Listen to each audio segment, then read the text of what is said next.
মৰমৰ ছাত্ৰ ছাত্ৰীসকল, আশা কৰোঁ তোমালোক আটায়ে কুশলে আছা।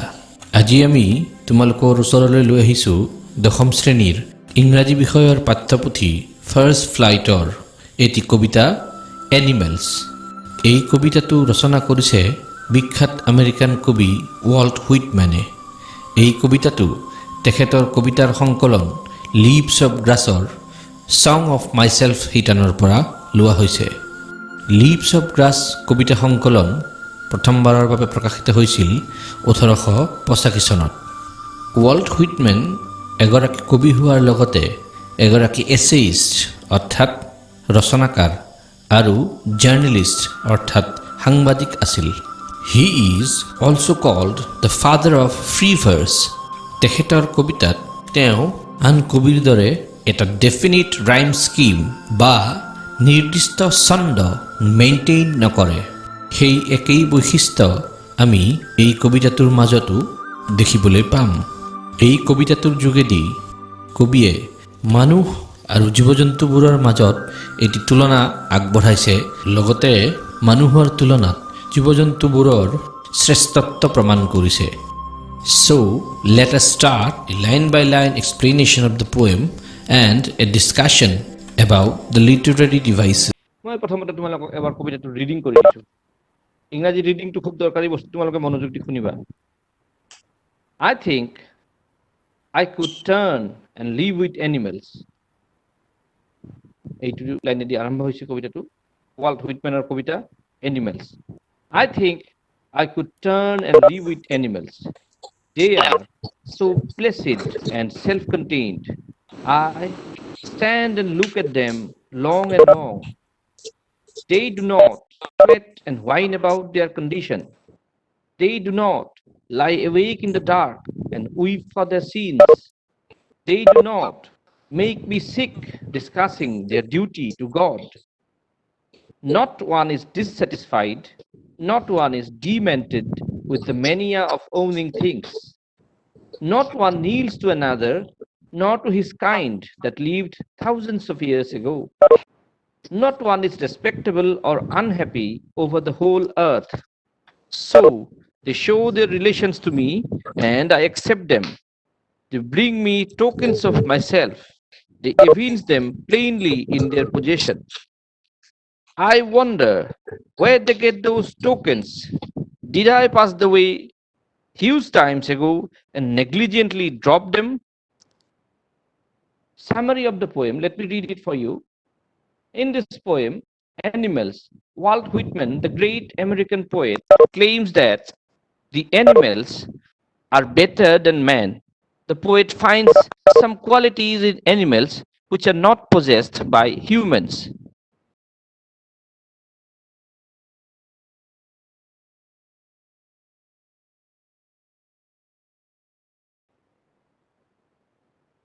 According to the poet, animals are peaceful and cities which are shown by animals such as love, kindness, selflessness, honesty, patience, quietness, sympathy, etc. Unhappiness.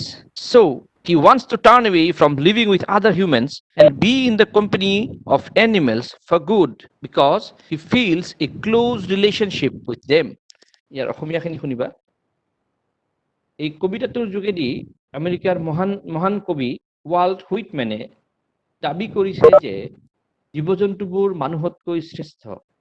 কবিয়ে জীৱ জন্তুবোৰৰ মাজত এনে কিছুমান গুণ বা লক্ষণ বিচাৰি পায় যিবোৰ মানুহৰ সমাজত দেখা নাযায়।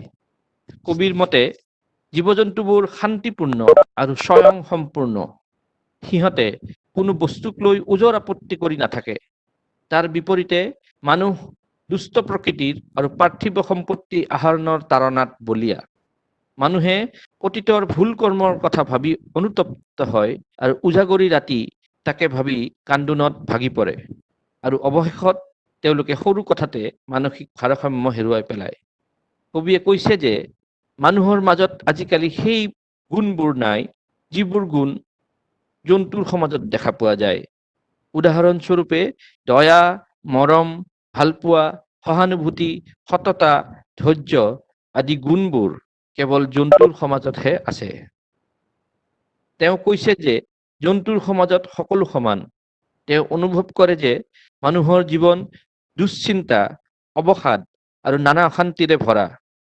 সেইবোৰ কাৰণতে তেওঁ মানুহৰ সমাজৰ পৰা আঁতৰি গৈ জীৱ-জন্তুৰ মাজত বাস কৰিব বিচাৰিছে, কাৰণ তেওঁ জীৱ-জন্তুসকলৰ লগত এটা অতি ওচৰ সম্পৰ্ক বিচাৰি পায়।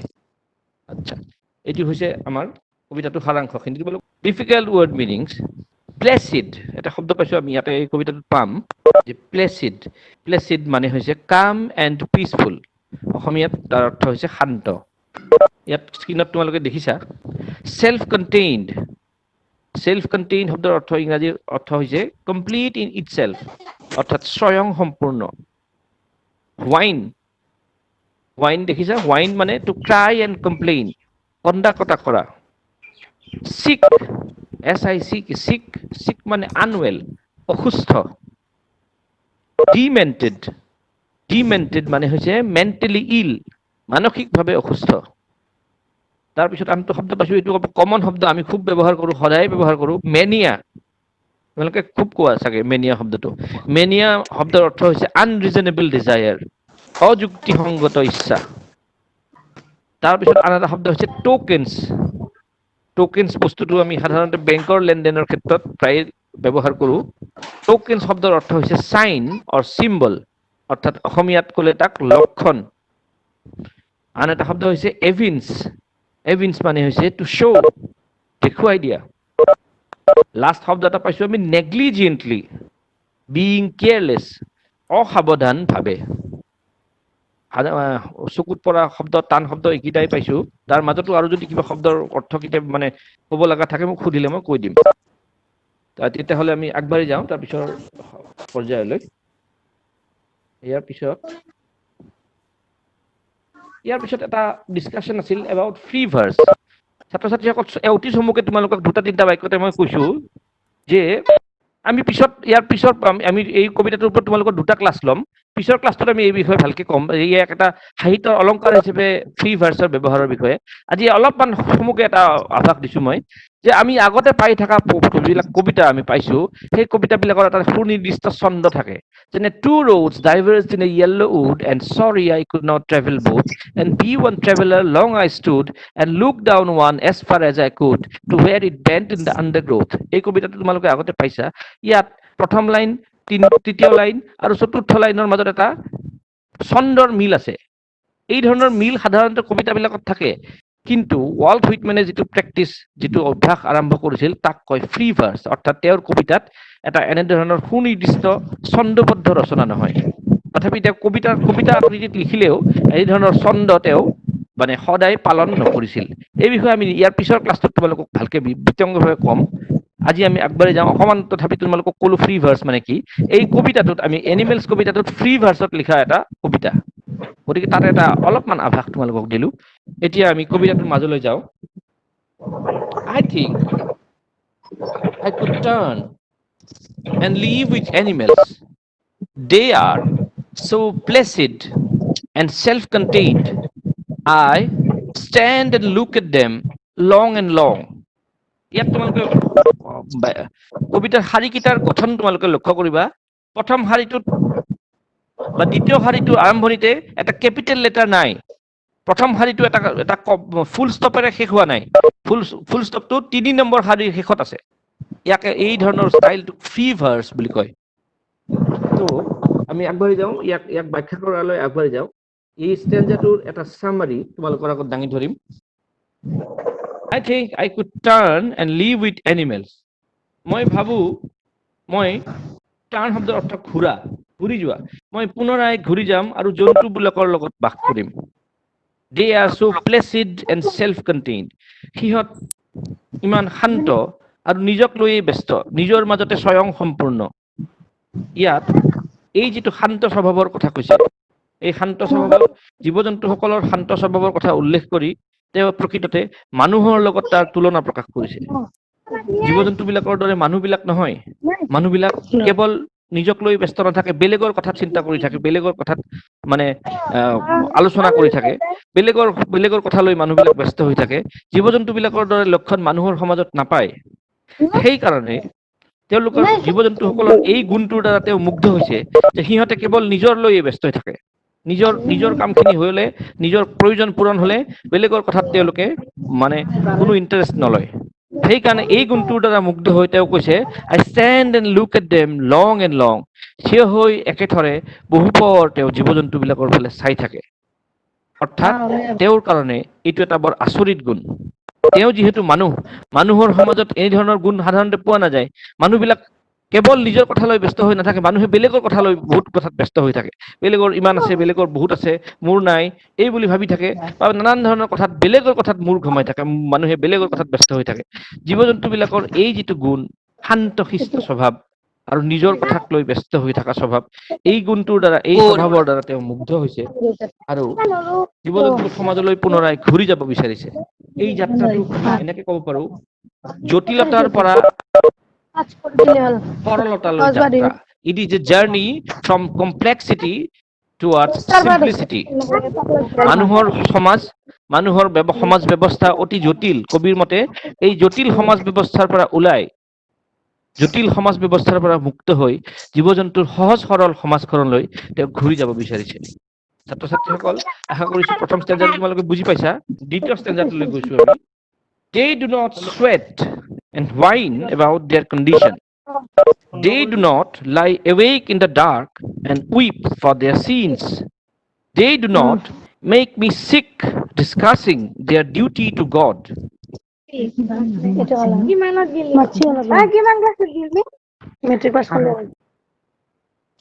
They do not sweat and whine about their condition. এই ষ্টেঞ্জাটোৰ summary, English summary, শুনিবা। The poet feels happy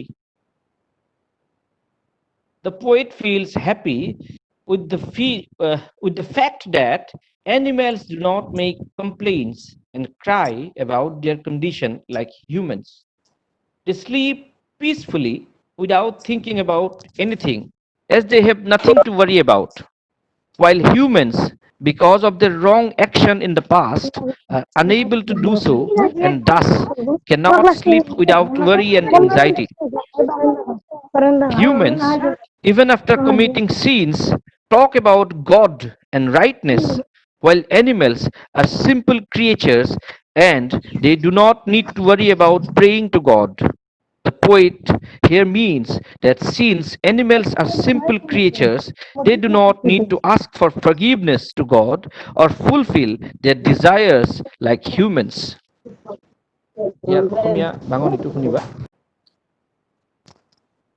তৃতীয় স্তৱকৰ কথাখিনি অসমীয়াত কৈছো চাবা। কবিয়ে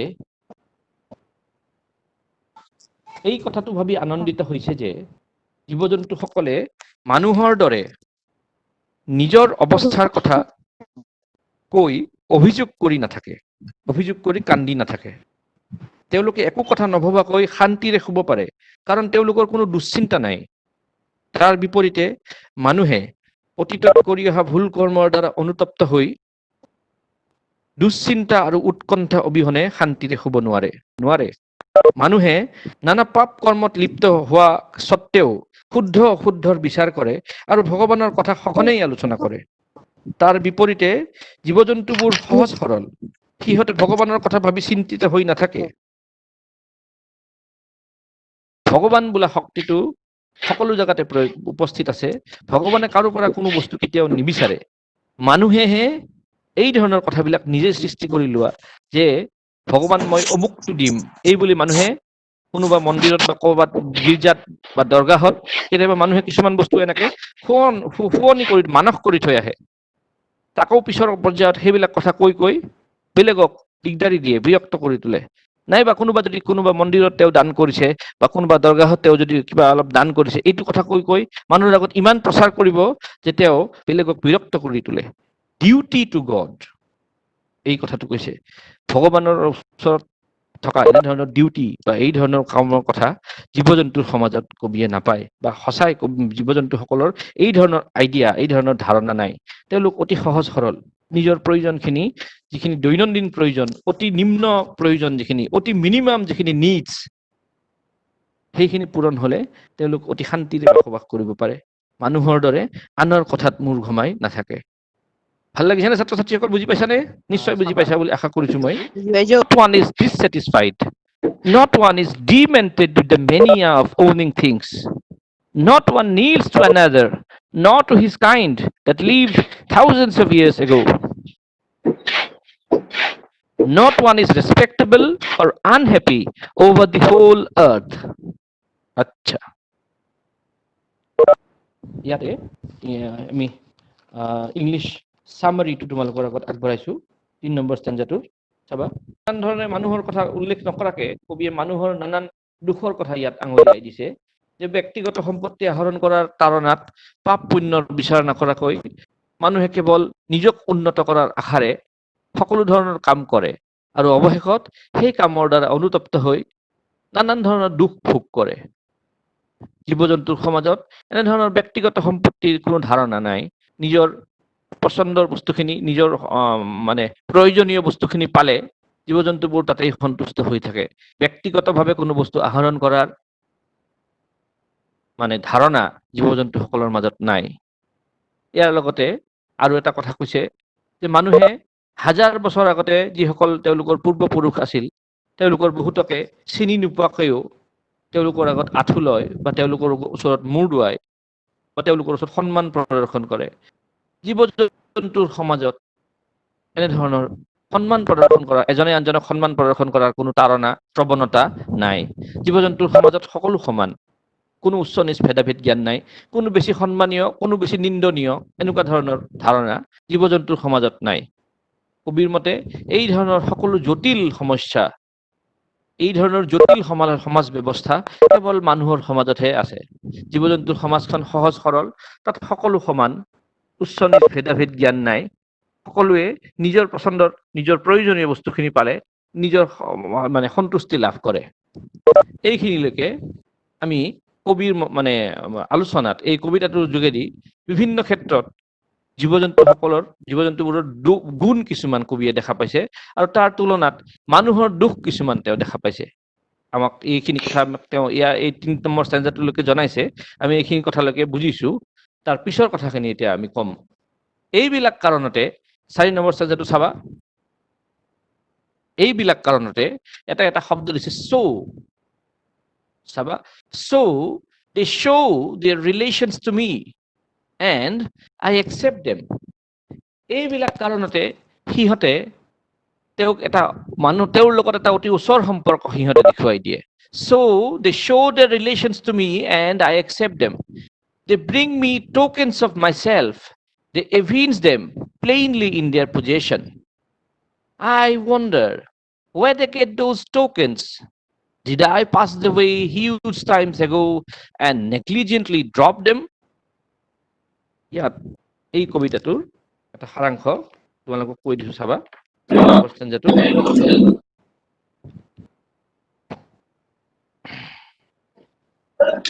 In this stanza, the poet feels that animals, মাইকটো বন্ধ কৰিবা, কোনে কথা কৈ আছা? In this stanza, the poet feels that animals represent human beings by showing the original human qualities in them. This means that animals seem to have what was once possessed by human beings, that is, virtues like kindness, self-containment, innocence, care for one another, honesty, etc. They symbolize the lost values of the human race. এই বাক্যশাৰী, এই গোটেই কবিতাটোৰ এটি মূল ভাৱ বুলি ক'লে এই বাক্যশাৰী। They symbolize the lost values of the human race.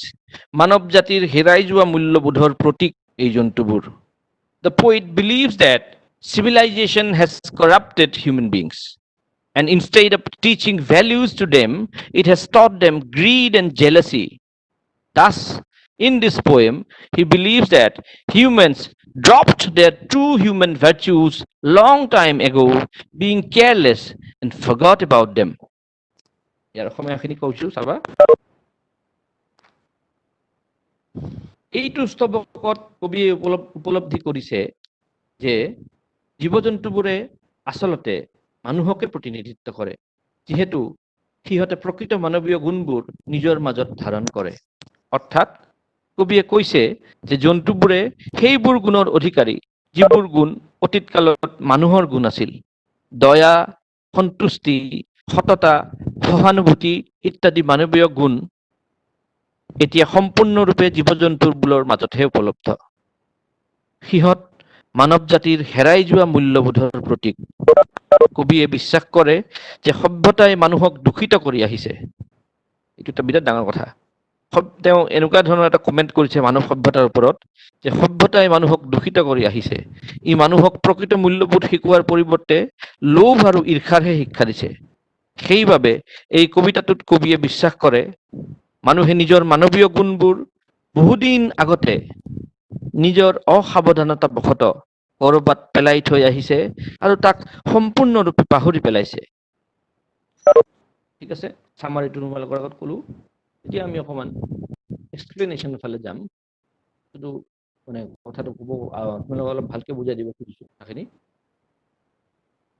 চাবা, so they show their relations to me and I accept them. উপৰোক্ত কাৰণবোৰত, ওপৰত যিবিলাক কাৰণ কৈছে, জীৱ-জন্তুৰ সমাজখন সৰল, মানুহৰ সমাজখন জটিল, জীৱ-জন্তুবোৰৰ মাজত কোনো ধৰণৰ লোভ, ঈৰ্ষা ইত্যাদি ধাৰণা নাই, মানুহৰ মাজত সকলোবোৰ দুখ কবিয়ে দেখা পাইছে। এইবোৰ কাৰণতে so they show their relations to me, সিহঁতে মোৰ লগত যেন এটি অতি ওচৰ সম্পৰ্ক মোক দেখুৱাই দিয়ে। and I accept them, আৰু মই তাক সহজতে মানি লওঁ। জীৱ-জন্তুবোৰে মোৰ লগত যেন সিহঁতৰ এটা অতি ওচৰ সম্পৰ্ক আছে, এনেধৰণৰ এটা সম্পৰ্ক সিহঁতে মোক দেখুৱাই দিয়ে আৰু মই তাক মানি লওঁ, অতি সহজভাৱে মানি লওঁ। They bring me tokens of myself. আচ্ছা, tokens শব্দটো ছাত্ৰ-ছাত্ৰীসকল, tokens শব্দটো তোমালোকে মানে বেছি ভালকে বুজিবৰ কাৰণে এইটো আমি সাধাৰণতে বেংকিং ব্যৱস্থাত ব্যৱহাৰ কৰা এটা বস্তু। বেংকত সাধাৰণতে টোকেন বস্তুটো আমাক দিয়ে। ইয়াতে অৰ্থাৎ যাৰ হাতত টোকেনটো থাকে তাকেই পইচাটো দিয়ে, তেনেকুৱা ধৰণৰ বেংকৰ এটা নিয়ম আছে। সেইটো বাৰু পিছত এইটো তোমালোকে জানিবা, সমাজ বিজ্ঞানত হয়তো ভালকে জানিবা, সেইটো অৰ্থনীতি লেনদেনৰ ক্ষেত্ৰত যদি থাকে। টোকেন শব্দৰ অৰ্থ ইয়াতে হৈছে চাইন বা চিমটম, লক্ষণ। They bring me tokens of myself. সিহঁতে যেন মোৰ লক্ষণবিলাক মোকেই দেখুৱাই দিয়ে।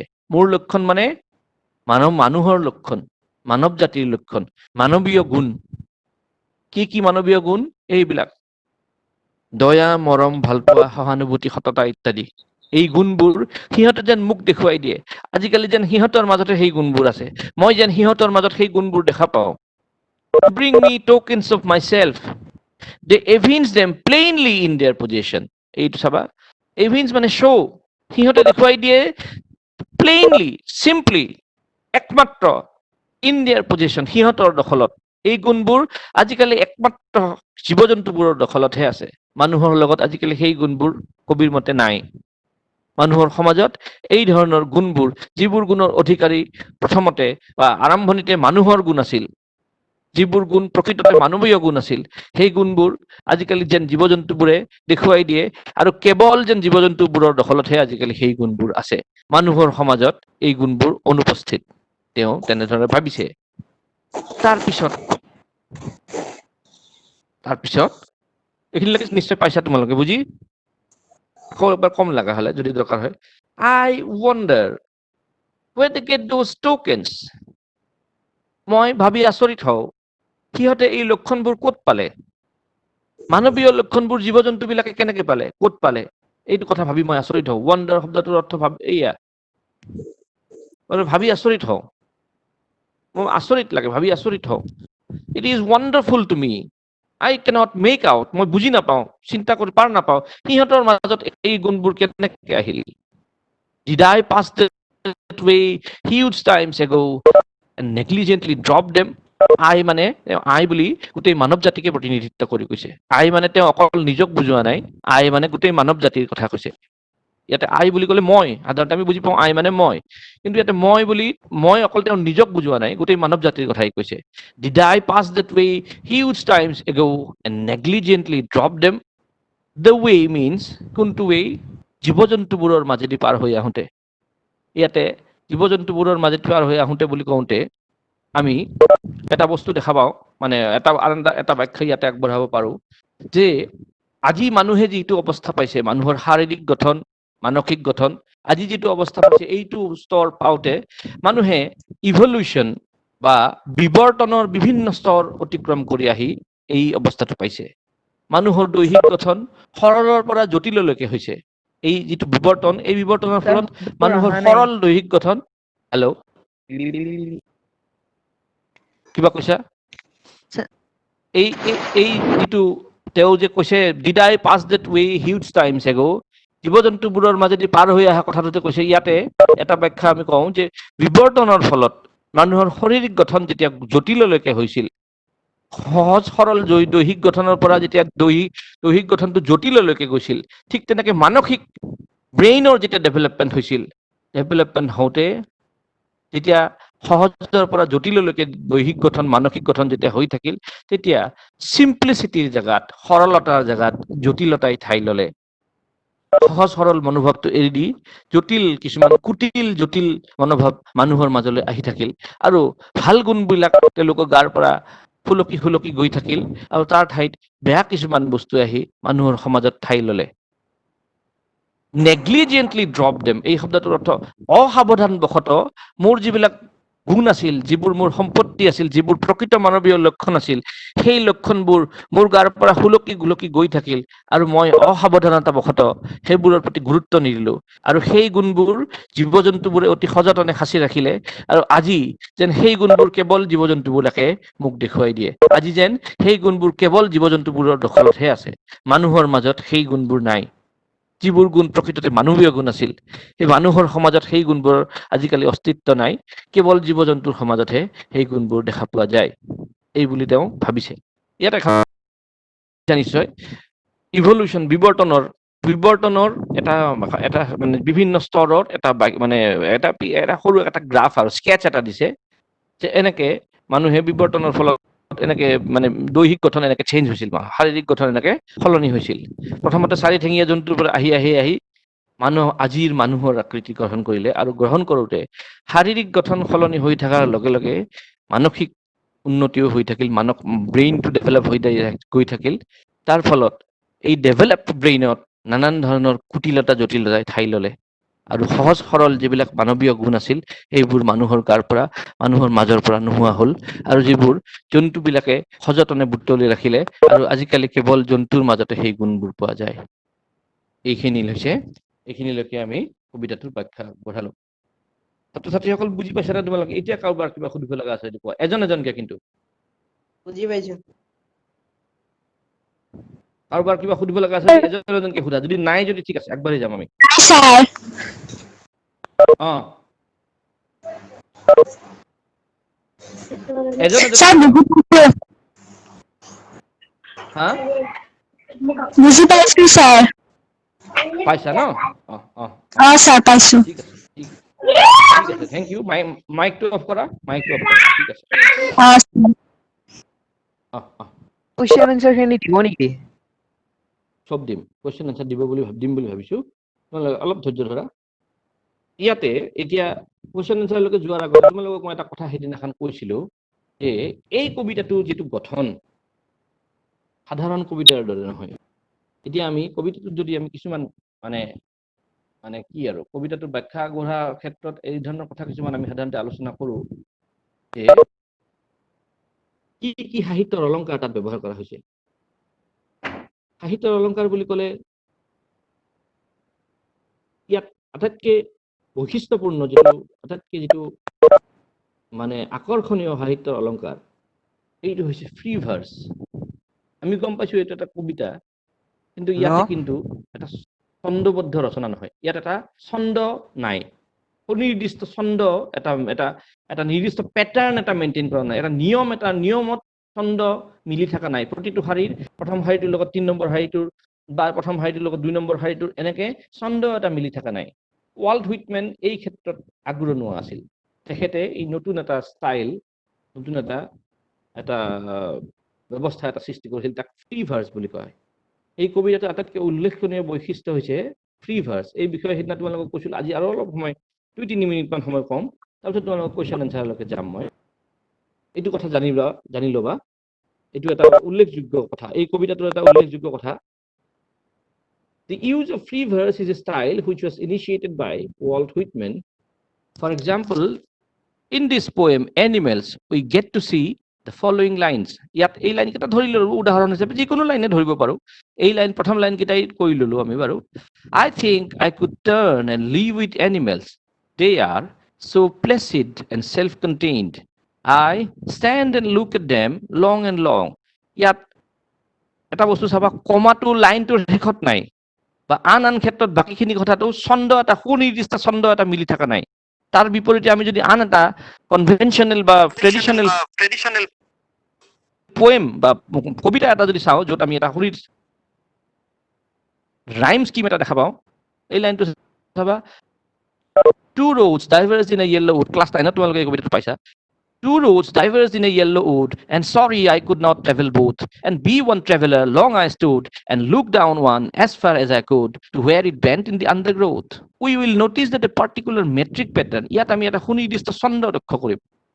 This is the first, that is the first, third and the fourth lines end with the same sound. ছন্দ মানে rhyme মানে ending with the same sound. একে ধৰণৰ শব্দৰে মানে একে ধৰণৰ সাউন্ডেৰে শব্দটো শেষ হৈছে এইটো হৈছে rhyme. এইটো এটা ছন্দবদ্ধ ৰচনা ইয়াক সাধাৰণতে কবিতা বুলি কয় ৱাল্ট হুইটমেনৰ ক্ষেত্ৰত এই বস্তুটো ব্যতিক্ৰম আছিল তেওঁ এই বস্তুটো সলনি কৰিছিল তেওঁ ফ্ৰী ভাৰ্স বুলি ভাৰ্সে হয় ভাৰ্স মানে কবিতা দেই জানিবা নামটো ভাৰ্স শব্দৰ অৰ্থ হৈছে কবিতা কিন্তু ফ্ৰী ভাৰ্স which is free মানে that is free from the bondage of rhyme scheme and fixed metric pattern মানে ইয়াত এটা সুনিৰ্দিষ্ট rhyme scheme বা কোনো ধৰণৰ বান্ধোনৰ মাজত নাথাকে বস্তুটো ফ্ৰী ইয়াত আৰু এটা লাইন চাবা এই ধৰণৰ আৰু এটা উদাহৰণ তোমালোকে এটা শব্দ এটা খুব শুনি আছা সং অফ মাই সেলফ বুলি যে শুনি আছা সং অফ মাই সেলফৰ দুটা লাইন চাবা এইটোতো ফ্ৰী ভাৰ্স ইউজ কৰিছে I celebrate myself and sing myself and what I assume you shall assume for every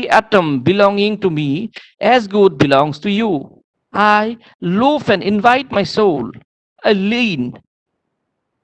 lean and loaf at my ease observing a spear of summer grass.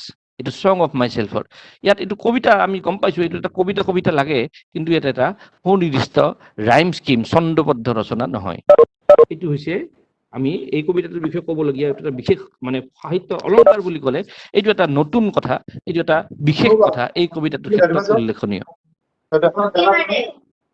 হৈছে ছাত্ৰ ছাত্ৰীসকল ইয়াৰ পিছত আমি তোমালোকক কিছুমান ইম্পৰ্টেণ্ট কুৱেশ্যন এনচাৰ ডিছকাছ কৰিম বুলি ভাবিছো তোমালোকে বহি আৰু কলম নিশ্চয় তোমালোকৰ হাতত আছে চাবা আচ্ছা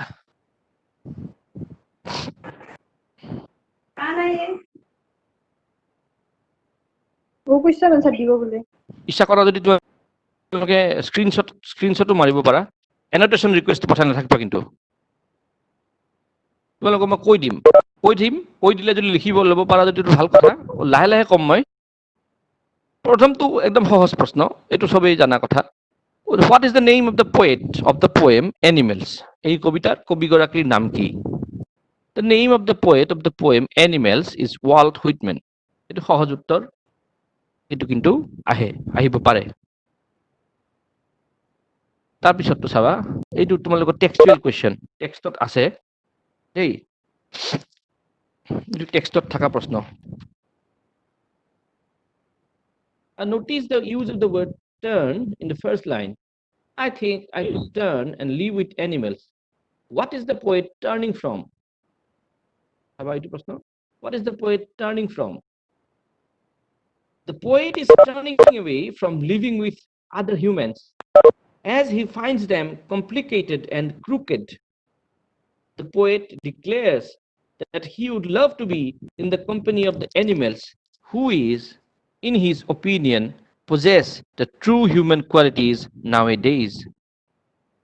মানুহৰ পৰিৱৰ্তে জীৱ জন্তুসকলৰ লগত থকা পছন্দ কৰিব তেওঁৰ মতে জীৱ জন্তুবিলাকে আজিকালি আচল প্ৰকৃত মানৱীয় গুণবোৰ ধাৰণ কৰে মাইকটো বন্ধ কৰিবা কাৰোবাৰ মাইক এটা চলি আছে বন্ধ কৰিবা তাৰপিছত how do the animals accept their condition HSLC 2017 পাইছিল কাৰণে ডিস্টাৰ্ব হৈছে স্যাৰ হা কি কৈছা ফোনৰ সহায়ত কৰিছে HSLC 2000 সো সেই কিহৰ সহায়ত আচ্ছা যি নহওক হ'ব দিয়া মনে মন থাকিলে হ'ল শুনাখিনি যিসকলে শুনি আছে তেওঁলোকক ডিষ্টাৰ্ব কৰিব নালাগে 2017ত আহা এটা কুৱেশ্যন চাবা এইটো how do the animals accept their condition জীৱ জন্তুবিলাকে তেওঁলোকৰ অৱস্থাটো কেনেকৈ গ্ৰহণ কৰে সহজভাৱে গ্ৰহণ কৰে the animals accept their condition with contentment সন্তুষ্টিৰে গ্ৰহণ কৰে কণ্টেণ্টমেণ্ট মানে সন্তুষ্টি জীৱ জন্তুবিলাকে তেওঁলোকৰ অৱস্থাটো সন্তুষ্টিৰে গ্ৰহণ কৰে the animals accept their condition with contentment they don't complain about anything and accept it with satisfaction জীৱ জন্তুবিলাকে কোনো কথাৰ বিষয়ে অভিযোগ কৰি নাথাকে আৰু যিখিনি পাইছে সেইখিনি সন্তুষ্টিৰে গ্ৰহণ কৰে লিখি আছা নেকি ছাত্ৰ ছাত্ৰীসকল তোমালোকে লিখি ল'ব পাৰিছা নেকি চাই যদি পাৰা নাই তোমালোকে ফটো স্ক্ৰীনশ্বট মাৰি ল'বা ঠিক আছে mention three things that the animals do and humans don't এইটো টেক্সচুৱেল কুৱেশ্যন তোমালোকৰ টেক্সটতে আছে কিতাপতে দিয়া আছে এইটো প্ৰশ্ন The poet has drawn three comparisons between humans and animals. তিনটা পাৰ্থক্য দেখুৱাব কৈছে মানে কম্পাৰিজন দেখুৱাব কৈছে Human beings are always dissatisfied with their condition and constantly complain about it.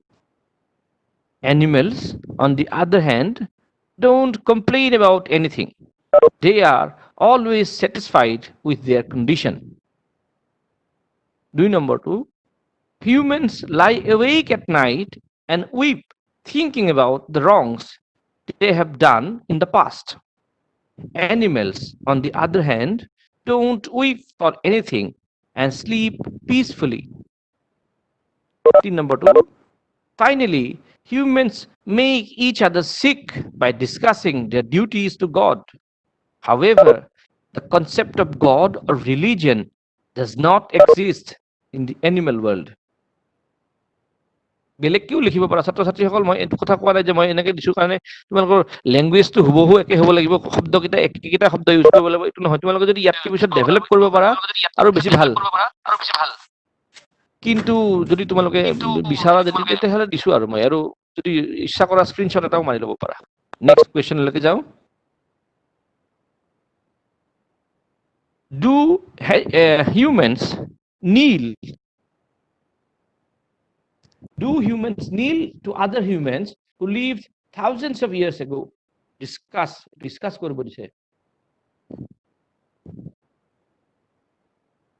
The practice of kneeling down before their ancestors is a tradition which is in practice in various human societies throughout the world. This is a custom which is observed since time immemorial. মানে সময় অনন্তকালৰ পৰা The poet Walt Whitman criticizes this custom. According to him, it is useless to kneel down or pay respect to someone whom we may not know properly or who may have existed thousands of years ago. বহু দিনৰ আগতে যিসকল এই পৃথিৱীত আছিল তেওঁলোকক আমি চিনিও নাপাওঁ গতিকে কবিৰ মতে তেওঁলোকৰ প্ৰতি সন্মান প্ৰদৰ্শন কৰাটো অদৰকাৰী কথা আচ্ছা তাৰপিছত ইয়াত এইটো টেক্সচুৱেল কুৱেশ্যন তোমালোকৰ টেক্সটতে আছে tokens বুলি কৈছে what are tokens that the poet says he may have dropped long ago and which the animals have kept for him discuss কৰিব দিছে 3 নম্বৰ মানৰ প্ৰশ্ন হ'ব পাৰে by the word tokens the poet refers to some signs or symbols which the humans used to possess long ago.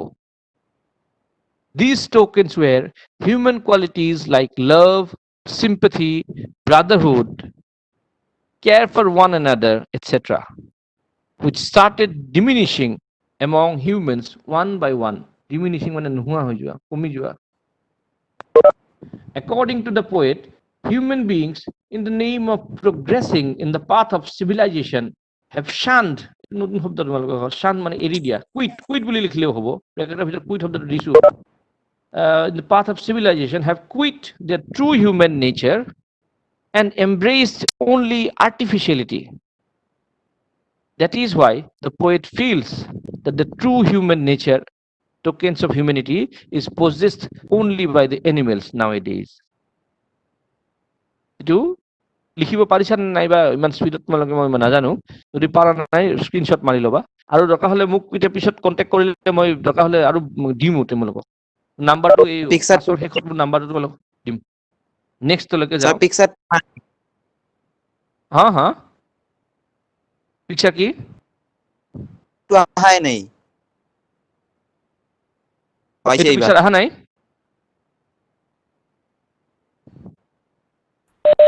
আহিছে, তোমালোকে ইচ্ছা কৰা যদি স্ক্ৰীনশ্বট ল'ব পাৰা।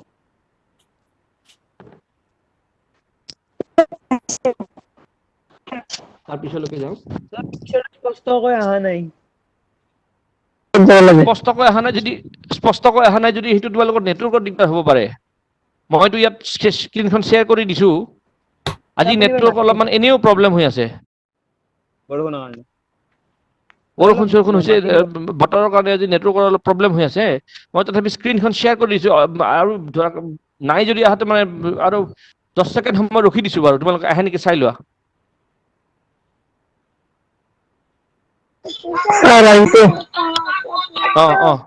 মাইকটো অফ কৰা দেই, মাইক বিলাক চব অফ কৰা।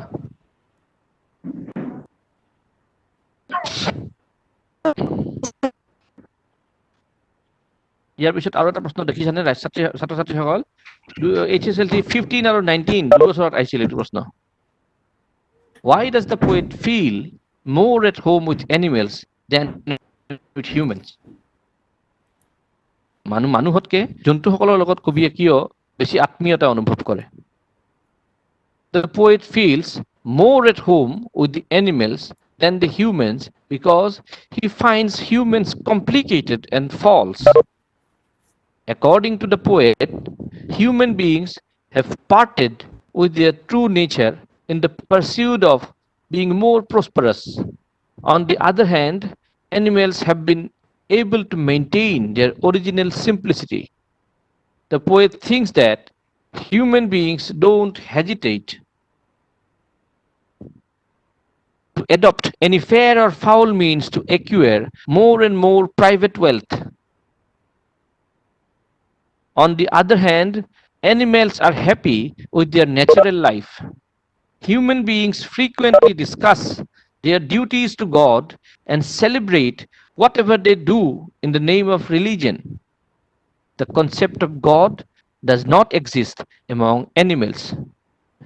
That is why the poet feels more at home with the animals and wants to live with them. পাৰা যদি তোমালোকে লিখি লোৱা, আৰু নহলে যদি দৰকাৰ হয় ফটো মানে স্ক্ৰীনশ্বট মাৰি লোৱা। স্ক্ৰীনশ্বট মাৰি লৈ আছো দিয়ক স্যাৰ। লোৱা দেই। আৰু যদি কিবা কাৰণত নোপোৱা, যদি ইয়াৰ পিছত আৰু বেলেগ ব্যৱস্থা আছে তোমালোকক সেইটো বস্তু পৌঁছাই দিয়াৰ কাৰণে দেই, যদি দৰকাৰী বুলি ভাবা, বা বেলেগকে তোমালোকে যদি লেখা সেইটো অসুবিধা নাই, বেলেগকেও লিখিব পাৰা। এইটোৱে যে লিখিব লাগিব সেইটো কথা নহয়, এনেই তোমালোকক এটা প্ৰবেবল সম্ভাৱ্য উত্তৰ এটা দিছো মই, এইটোৱে ফিক্সড ফাইনেল নহয়। ভালকে ইয়াতকে ভালকে লিখিব পাৰা যদি আৰু ভাল কথা। নেক্সট আপুনি বস্তুখিনি কুৱেশ্যনলৈকে কেনেকৈ যাওঁ নেকি বনাইছে? আমি? হা আপুনি কুৱেশ্যন কেইটা স্ক্ৰীনত কেনেকৈ লিখিছে? এইটো বেলেগ চিষ্টেম আছে, পিছত কম দিয়া। চুজ দ্য কাৰেক্ট আনচাৰ, এইবিলাক মানে সৰু সৰু কথা। এক নম্বৰৰ প্ৰশ্ন, তাৰ মাজত সঠিক মানে অপশ্যনটো বাচিব দিয়ে। দে আৰ চ' প্লেচিড এণ্ড চেল্ফ কণ্টেইনড। প্লেচিড মানে কি? এতিয়া তিনিটা অপশ্যন দিছে, এংৰি, কাম এণ্ড পিচফুল, হাৰ্মফুল। 2018 আৰু 20 আহিছে দেই HSLC-ত। মেট্ৰিক পৰীক্ষাত অহা প্ৰশ্ন এইকেইটা। এইটো প্ৰশ্ন মেট্ৰিক পৰীক্ষাত 18 আৰু 20 আহিছিল। প্লেচিড শব্দটোৰ অৰ্থ বাচিব দিছে, কোনটো অৰ্থ হয় আচলতে। আনচাৰটো কাম এণ্ড পিচফুল। 2 নম্বৰতে আকৌ প্লেচিড শব্দটোৰ they are so placid and self-contained, irritated, troublesome, unruffled. ইয়াতে সঠিক উত্তৰটো হ'ব unruffled। 3 নম্বৰটো, not one is dissatisfied, not one is demented with the mania of owning things. এতিয়া demented শব্দটোৰ অৰ্থ feeling unhappy, feeling displeased behaving crazily for being upset.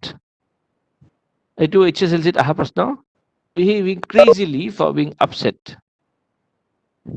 Sir, তাৰপিছত meaning kita আকৌ হা meaning kita দেখি আছা চাগে স্ক্ৰীনত দেখি আছা নে নাই দেখি আছা কি জানি স্ক্ৰীনত দেখি আছা চাগে Sir, দেখি আছো তো not one হা হ'ব not one is dissatisfied not one is demented with the mania of owning things এতিয়া demented শব্দটোৰ অৰ্থ সম্ভাৱ্য কোনটো হ'ব পাৰে তাতে ব্ৰেকেটৰ ভিতৰত তিনটা দিছে তাৰ মাজত এটা সঠিক উত্তৰটো বাছিব দিছে demented মানে feeling unhappy feeling displeased নে behaving crazily for being upset ইয়াৰ মাজত কোনটো হ'ব ডিমেন্টেড মানে আমি জানো মানসিকভাৱে অসুস্থ গতিকে আমি তাৰ মাজত কোনটো বাছি ললো বিহেভিং ক্ৰেজিলি ফৰ বিং ডিসপ্লিজড আকৌ ডিমেন্টেড শব্দটো এই দুটা শব্দ প্ৰায় আহে ডিমেন্টেড শব্দটো আকৌ দিছে not one is demented with the mania of owning things ইয়াতে আকৌ তিনটা বেলেগ অপচন দিছে mad dishonest displeased আমি জানো mad ডিমেন্টেড মানে মানসিকভাৱে অসুস্থ অৰ্থাৎ mad এই এইখিনি কথা তোমালোকে এনেই এই বস্তুটো কুৱেশ্যন বেংকখনত চালে এনেও দেখা পাবা আৰু সঠিক উত্তৰটো তোমালোকে এইবিলাকৰ পৰা এনেও পাৰিবা তোমালোকে কৰিব মই জাষ্ট তোমালোকক এটা হিণ্ট এটা দিছো যে এনেকে চাবা তোমালোকে আহে sweat and whine about whine শব্দটোৰ অৰ্থ ইয়াতে বিচাৰিব দিছে আন্ডাৰলাইন কৰা নহ'ল চাগে সেইটো ভুল হৈছে মোৰ বাৰু whine মানে কোনটো roar oblique a long high complaining cry oblique utter softly whine মানে কি কান্দোন কমপ্লেইন গতিকে উত্তৰটো আমি কি দিম লং হাই কমপ্লেইনিং সাউন্ড তাৰপিছত চাবা এভিন্স দেম প্লেইনলি আকৌ এইটোতো মোৰ ভুল হৈছে দেই ছাত্ৰ ছাত্ৰীসকল মোৰ ভুল হৈছে এইটো এভিন শব্দটোৰ আন্ডাৰলাইন হ'ব লাগিছিল অৰ্থাৎ এভিন শব্দটোৰ মিনিংটো বাছিব দিছে এভিন শব্দটোৰ অৰ্থ ইয়াতে কোনটো হ'ব show' oblique express oblique present evince মানে আমি আগতে পাইছো তোমালোকৰ শব্দ অৰ্থও দিছিলো মই এভিন্স মানে শ্ব' দেখুৱাই দিয়া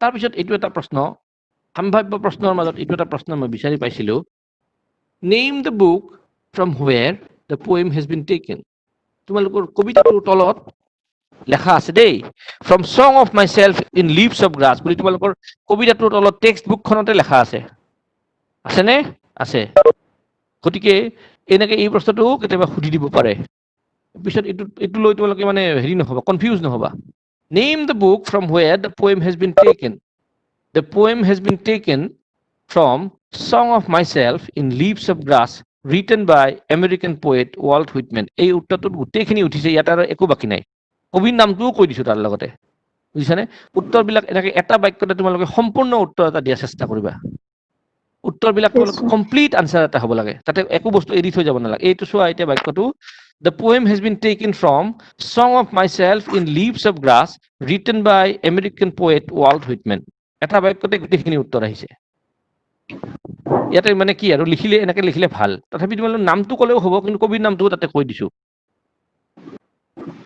what was the wish of the poet আচ্ছা একদম সৰু কথা চাবা এইটো কথা কনফিউজ হৈ যাব পাৰে একদম সৰু কথা কিন্তু কনফিউজ হৈ the wish of the poet was to leave the human company and live with animals ইয়াত এটা শব্দৰ এটা চাবা তোমালোকে ইউজ চাবা লিভ আৰু লিভ দুটা শব্দৰ উচ্চাৰণো বেলেগ LEAVE লিভ এইটো দীঘল আনটো লিভ শৰ্ট LIVE লিভ আনটো কি LEAVE লিভ মানে এৰি থৈ যোৱা ত্যাগ কৰি যোৱা হা leave the human company and live with animals কবিৰ ইচ্ছাটো কি মানুহৰ সমাজখন এৰি থৈ গৈ জীৱ জন্তুৰ লগত বাস কৰা wish of the poet was to leave the human company and live with animals what are the qualities annotation request to din থাকিবা annotation request to পঠাই নাথাকিবা বারবার what are the qualities possessed by the animals এইটো এটা প্ৰশ্ন মই পাইছিলো some of the qualities possessed by the animals are calmness satisfaction self containment innocence happiness etc কিছুমান গুণ আৰু জীৱ জন্তুসকলৰ মাজত দেখা পোৱা কিছুমান গুণৰ কথা ক'ব দিছে আমি কিছুমান কেইটামান লিখি দিছো আৰু হা সন্তুষ্টি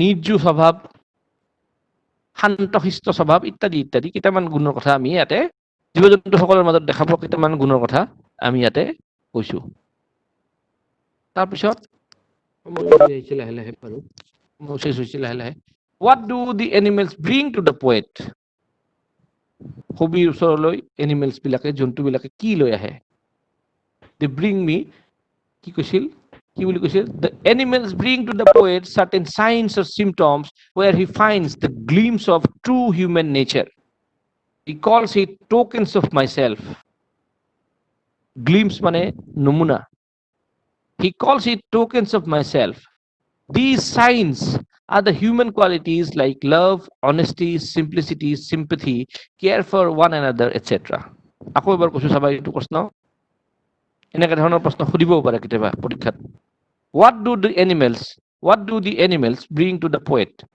the animals bring to the poet certain signs or symptoms where he finds the glimpse of the true human nature he calls it tokens of myself these signs are the human qualities like love honesty simplicity sympathy care for one another etc তাৰপিছত আৰু এটা আছে the poet wonders thinking about where could the animals find the true human qualities